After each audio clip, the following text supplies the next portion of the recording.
Hey guys, I know it's been a while since I last did an inbox review, but unfortunately, you know what it is, life gets in the way. This is the first time I've actually had an opportunity to do an inbox review for you guys. Also just a little heads up. Facebook, or Faceboob as a friend refers to it, in their infinite wisdom, have taken the side of some bellend who was determined to go on a political rant when I was just having a little discussion. And I just basically said to him, look, this isn't a political forum. This is generally about wearing masks through the pandemic. It's got nothing to do with the government, da-da-da-da-da. So please, let's just not get this political, because you obviously seem to be determined to put this down that rabbit hole.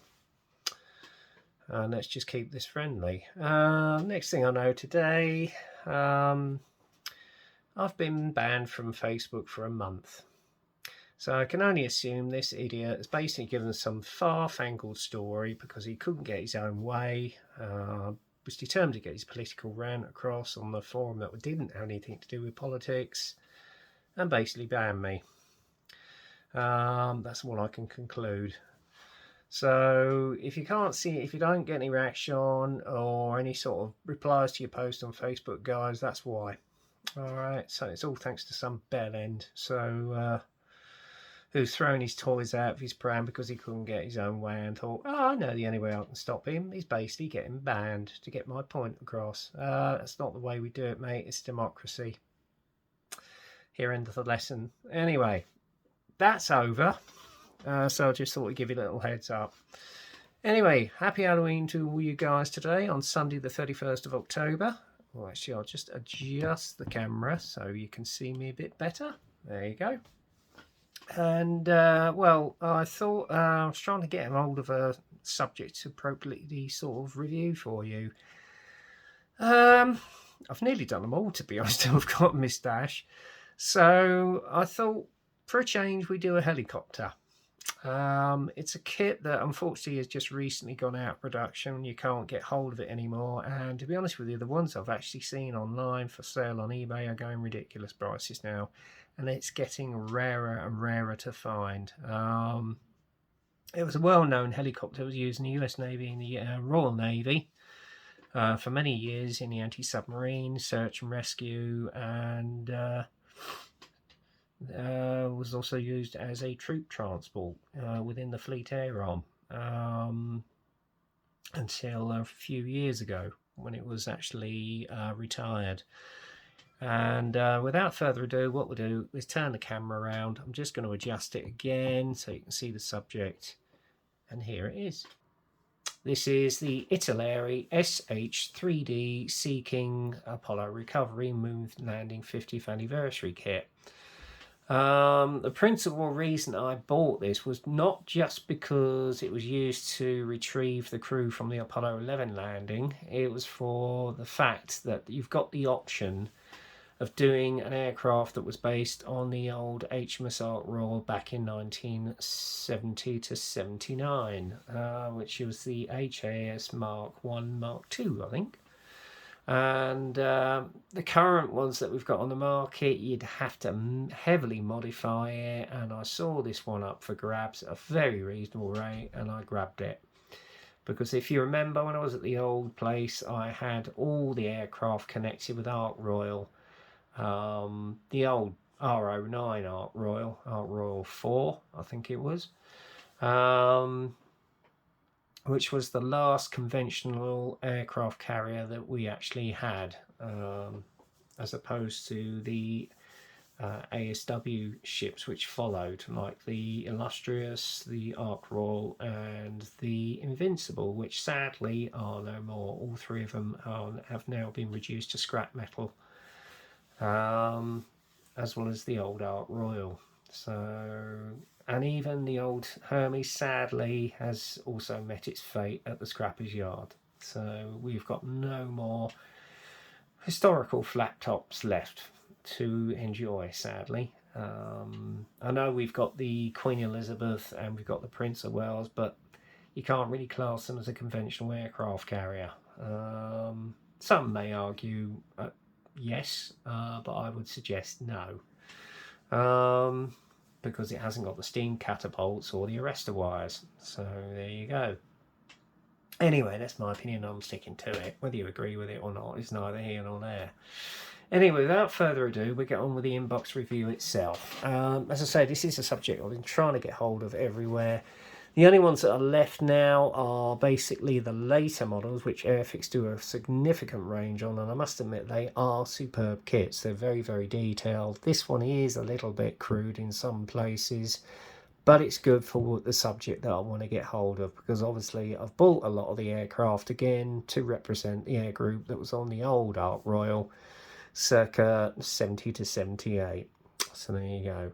Anyway, the inbox, as you can see here from the lovely box art, it's one of the SH3 D recovering the Apollo 11 capsule after the 3 significant astronauts came back from the very first Apollo moon landing. The kit number, if you want to look one up, is 1433. That's 1433.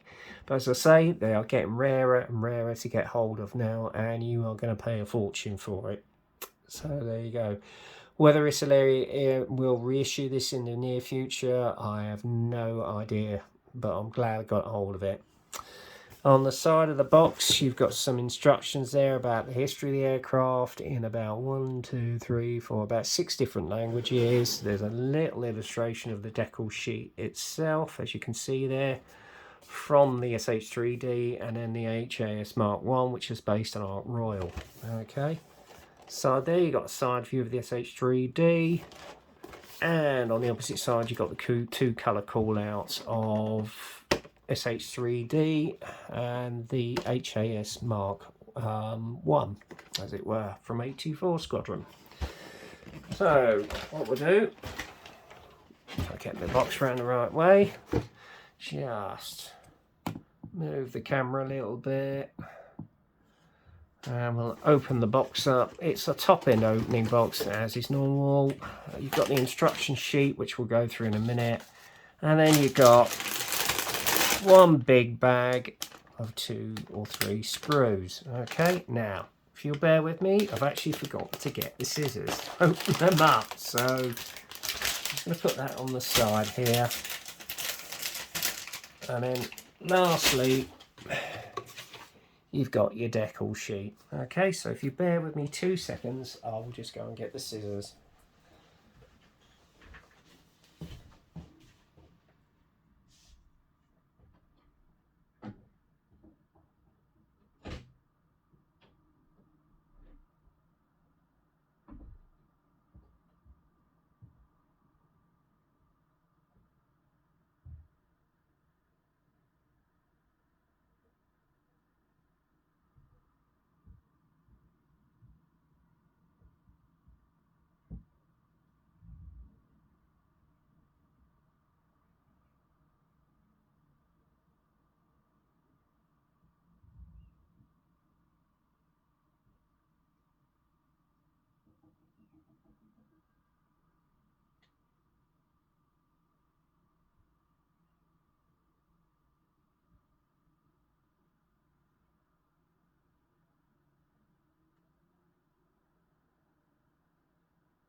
Alright, sorry about that, guys.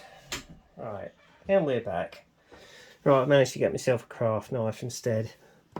So anyway, what we'll do first, we'll go through the instruction sheet at what we've got. Okay, again, you've got a little instruction here about the history of the aircraft, which you can see a brief history. As I say, in 6 different languages. It's in the old traditional Italeri pamphlet form. And on the inside you've got your sprue trees, which you can see there. Where that says where you've got them blocked out, I mean, that says basically parts not to be used. So maybe they're going to bring out another version of this out, I'm not quite sure.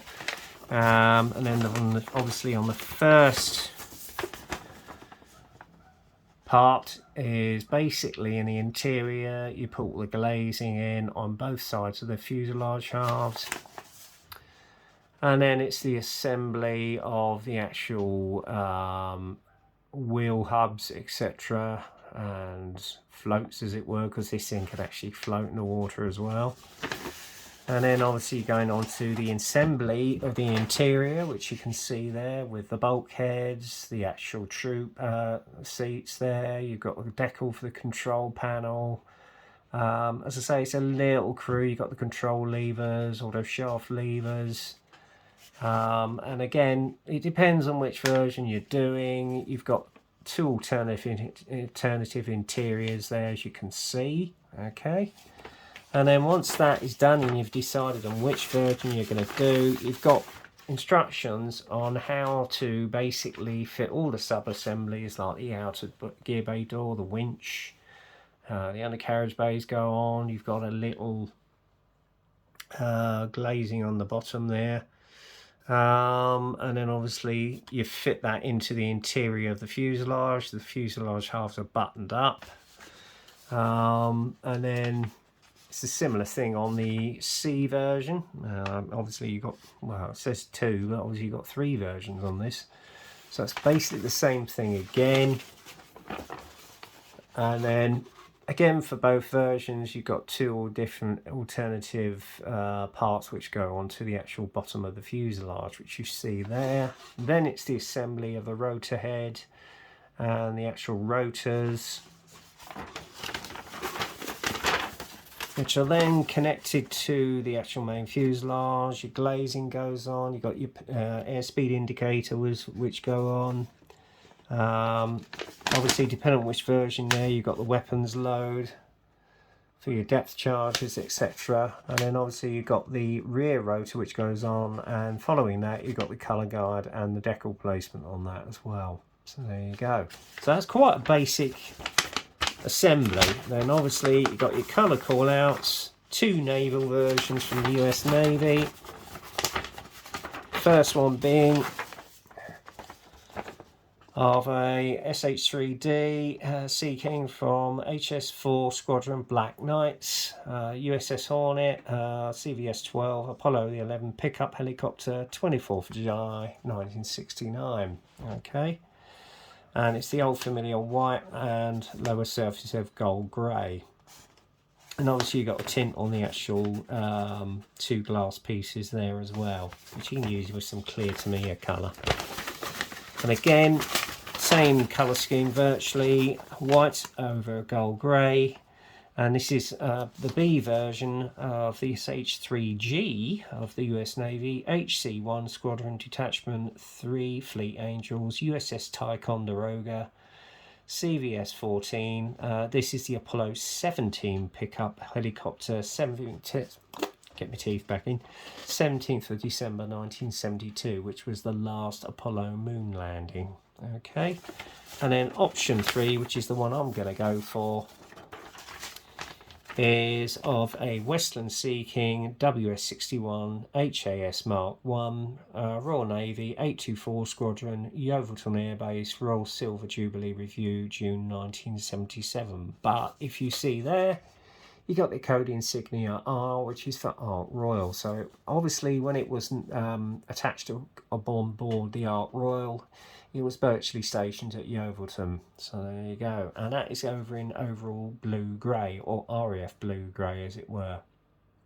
which was the standard colour scheme for the helicopters from the late 60s up until around about 1982, I believe, so when they went to the Falklands. So there you go.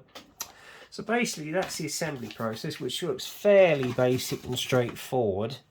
And now what we're going to do is have a look at the parts themselves. Now, where did my craft knife go? I put it down somewhere and now I've mislaid it again. Prepared as always for my videos. So there you go, guys. Hang on, bear with me a second. It's around here somewhere. Ah, yeah, I've located it. What we do. So there's not a lot to it, so obviously with this kit I am going to detail it and do a little bit of scratch building on the interior and see if I can get some aftermarket parts just to enhance the kit a little bit more. Because what I plan on doing is when I build this, like the Wessex that I was last building on, I'm going to build up the interior, do a bit of research because I'm going to have the cabin door open. So you've got 4 standard sprues. First off, if I get the bag out of the way,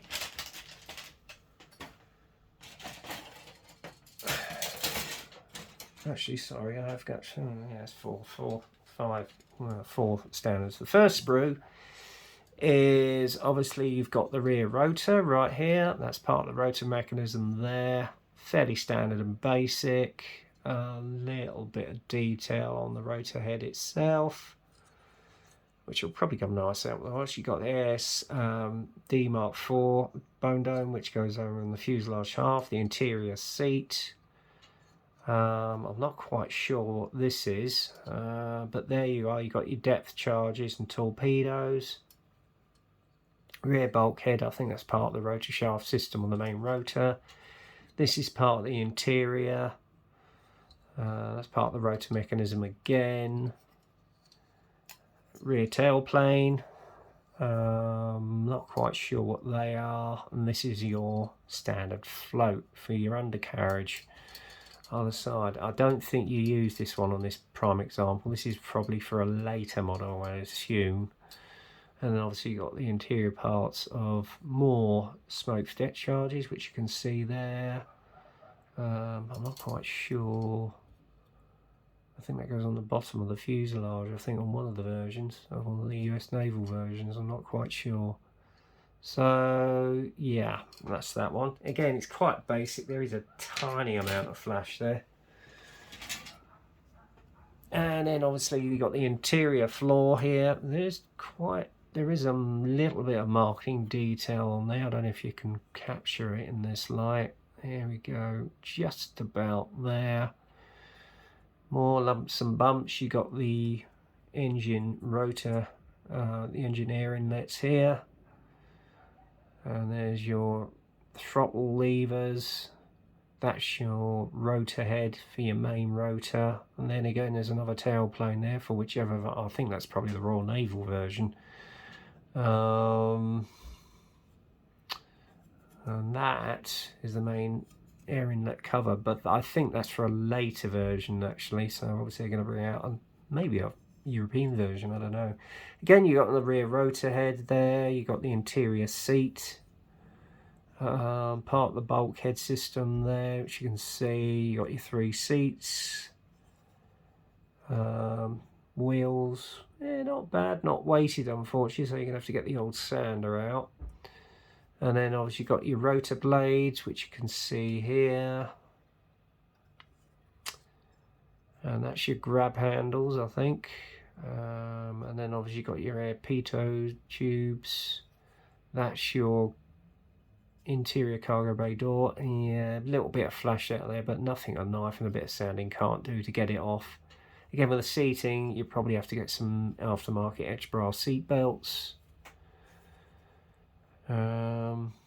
As I say, there's not a lot to this kit. It's quite basic actually. And then obviously you got your main control column right there, which is where you put your decal on, but I'm going to get an aftermarket set, to be honest with you, just to make it pop a bit more.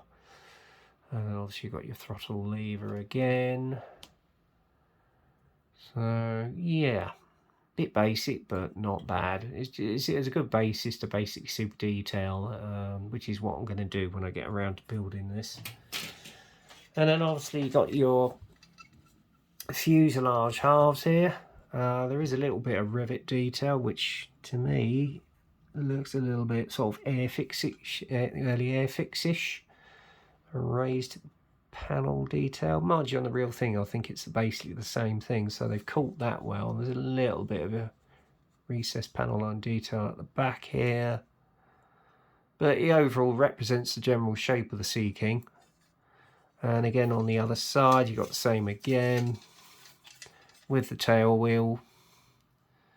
A little bit of rivet detail on there. Now, if you wanted to open the gear bay door up, you could probably do that and just get some super detail set for that if you wanted it open, but I'm not going to.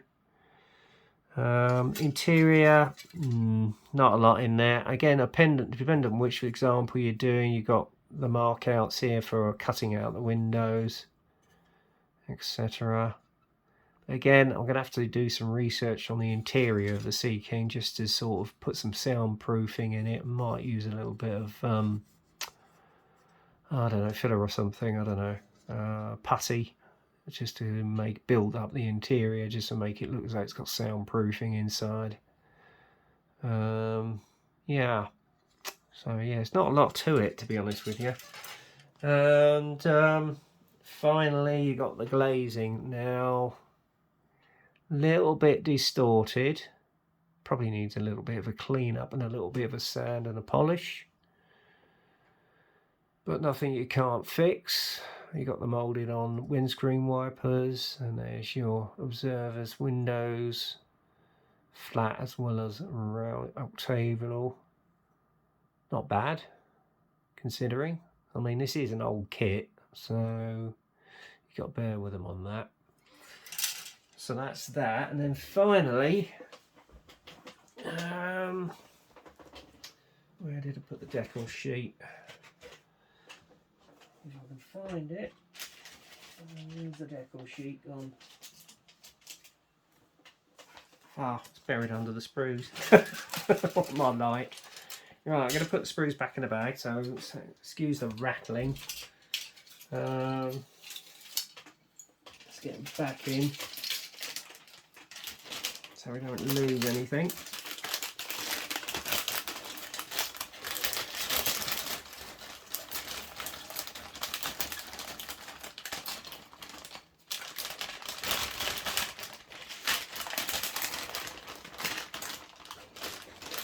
Oh, well, those sprues have got a little bit tangled. Hang on, bear with me a minute, guys. There we go. That's got that sorted out. It's quite thick. I must admit, some of the Italeri plastic on their kits is quite thick. Yeah, quite solid. So I don't think it's a delicate kit to put together. So it's quite basic in overall. It would be fairly quick build, I think. But you know, it's a good basis for super detailing. And lastly, we got the decal sheet. It is a little bit shiny, but I'm sure they're going to bed down okay. And then you've got the internal panel line columns here for the decals of those to go on. You had stars and bars for the SH3 D versions.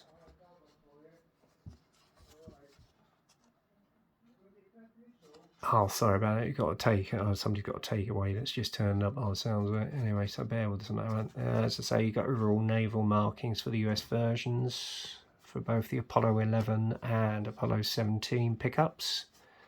And then obviously you got the decals for 824 Squadron, which was chiefly based on the old Ark Royal, which is the version I'm going to do. But I do feel these roundels are a little bit on the big side, so what I did was I hunted out an aftermarket decal set when I got the first Seaking ages ago at the old place, and I've still got it, and it's done by Art 72, which is a French company. And there you are. You got the decal sheet for all the blue-grey HAS Mark 1, Mark 2 Royal Naval Seakings here from HMS Blake, HMS Ark Royal, both the early version and the latter version in 78, when the actual insignia was a little bit different to the seagull which you saw on that. So there you go. So yeah, I thought I'd go in for that, to be honest with you. I don't know if I can unseal it or pull them out. Let's have a look at these, because I think this is the decal set I'm going to go with when I get around to building this kit. It's done by a company called Model Art. They're principally based over in France, I think. So you got decals for a Helldiver and the French Navy, which you can see here, and then obviously underneath is all your Royal Naval examples. And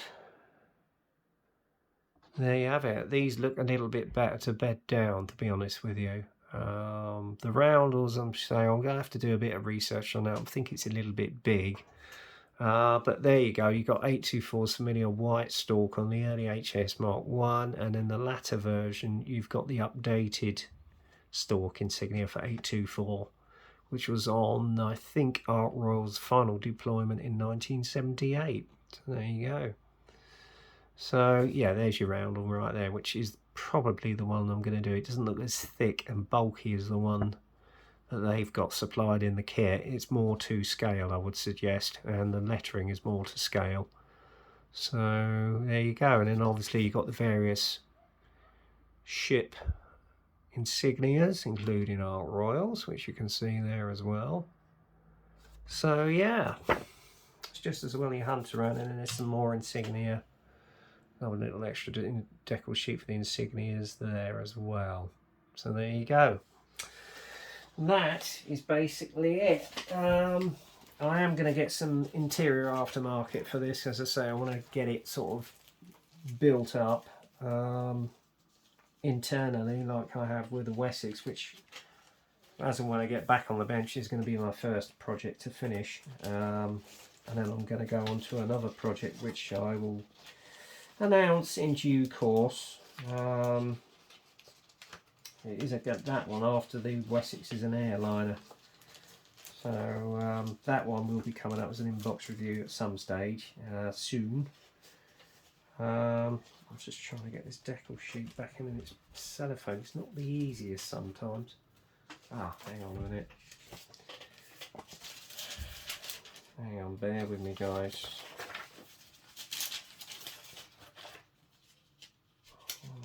Let's get this back inside.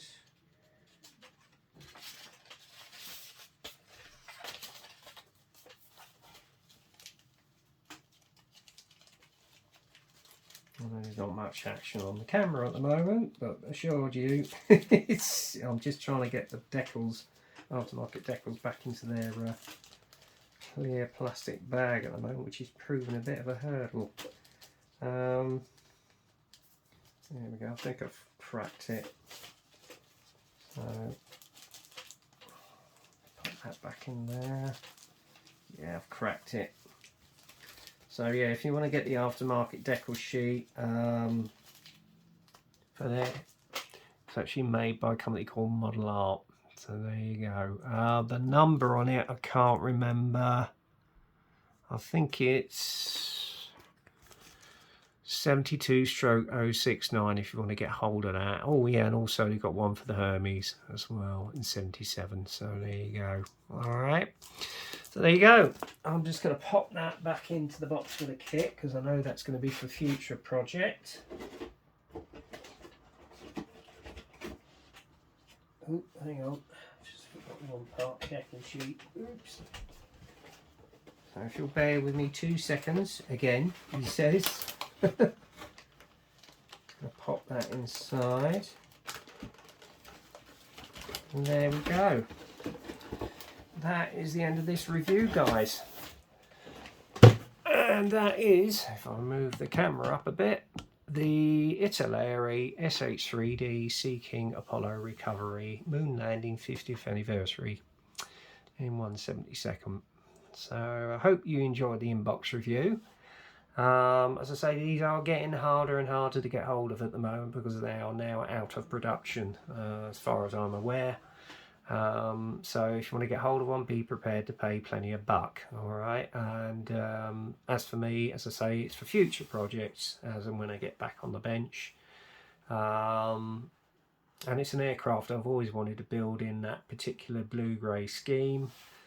As I remember seeing them as a kid at the air shows, and obviously specifically on the programme Sailor, because they actually had one episode wholly devoted to the 824 Squadron Seeking, whereby they were picking up a patient from a US submarine on, believe it or not, what was the Ark Royal's 21st birthday on that day, and I think that was back in 1976. That's a few years ago. And I was only about 10 years old at the time, so there you go. Yeah, so check that series out, Sailor. I think there's a few episodes on YouTube, or you can get it on DVD via the BBC library. It's a fascinating programme about the operations on that ship of the time, back in the day, with the Phantoms, Buccaneers, Seeking, Wessex and Gannets. When we had a real aircraft carrier. So there you go. But I'm going to finish it there, guys, because I'm waffling on. So until the next time, stay safe, keep well, stay alert, look after yourselves, and get kit crazy. And I'll speak to you again soon. Cheers.